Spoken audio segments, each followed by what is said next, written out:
home. No one leaves home unless home is the mouth of a shark. You only run for the border when you see the whole city running as well.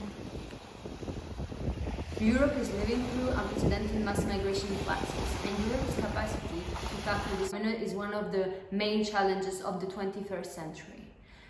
Italy is one of the main entry points of migrants and asylum seekers arriving from undertaking the Mediterranean route of migration. In particular, migrants arrived to Sicily and to an island in Sicily called Lampedusa that has been the main entry points of migrants to Europe since 1983.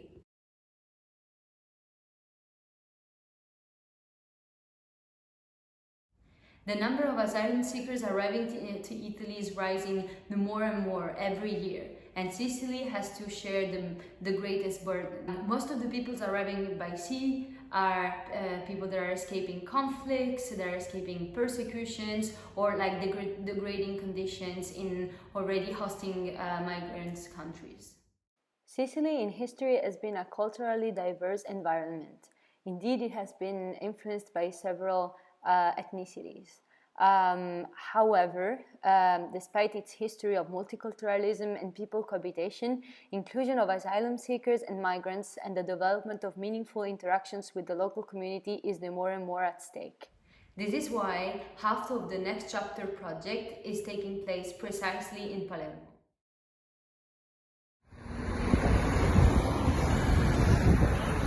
It is estimated that up to a third of all international migration into the UK is into London. This means London has the most culturally diverse population in the UK.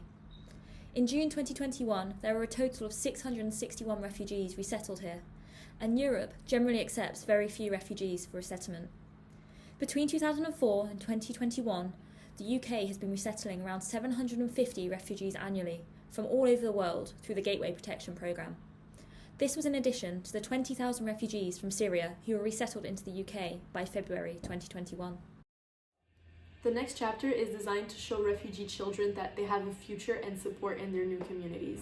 We also want to serve as a reminder that being a refugee may be the end of one chapter, but it's also the start of a new one. The Next Chapter project takes its roots both in Sicily in Italy and in London in the United Kingdom. At Next Chapter, we aim at making a difference by facilitating the integration of the refugee youth through a double-sided approach, which contributes to the sensibilization of children in first arrival and second arrival countries. We really believe in social impact and making a difference by contributing to the deconstruction of prejudice of migrant populations. We want to create an environment in which migrants feel like they can belong. The Sustainable Development Goals that our project is targeting is SDG 4 and SDG 10. Our goal is to upgrade educational environments to provide safe and effective education with inclusion for all. In Italy, we are cooperating with our reception center, the Centro Astalli, to spread an educational tool, which is the Project Window, that aims at allowing students to have the cognitive capacities to understand the migration phenomenon. Indeed, there are going to be students from middle schools and high schools will be studying the migration phenomenon from different points of view, from the legal to the social to the humanitarian one, and they will then transform this knowledge into art through the production of artistic material, and they will have direct interactions with asylum seekers of migrants who have experienced the migration route.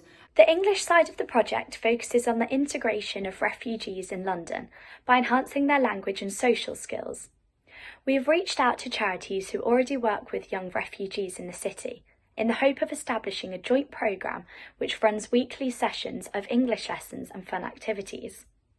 In particular, we want to encourage artistic work as a means of expressing emotions. The organization of an exhibition at UCL gathering the work of this photographer that came as an unaccompanied minor to Sicily and the artistic material realized by the youth is very important for us because it is a way to influence our immediate entourage and allow to tackle the question of the different human perception of migration.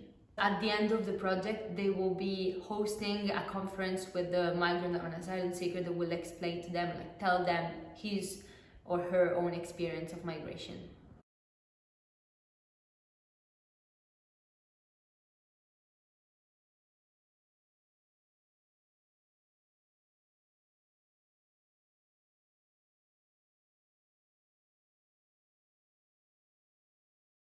So I am more self-aware of my place in other people's lives, and I learned that the best way to help someone is to ask the other person what would be beneficial to them instead of assuming that I know.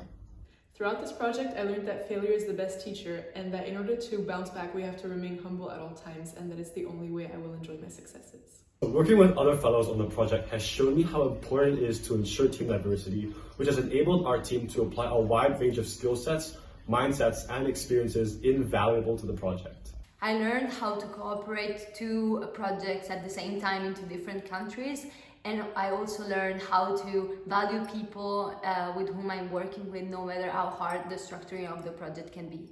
I have grown in confidence and self-belief, whilst also gaining a greater appreciation for those working with me and understanding the importance of multiple perspectives in making social impact. I've learnt that any positive impact, no matter how big or small, is a step in the right direction. No one leaves home until home is a sweaty voice in your ear saying, "Leave, run away from me now. I don't know what I've become, but I know that anywhere is safer than here."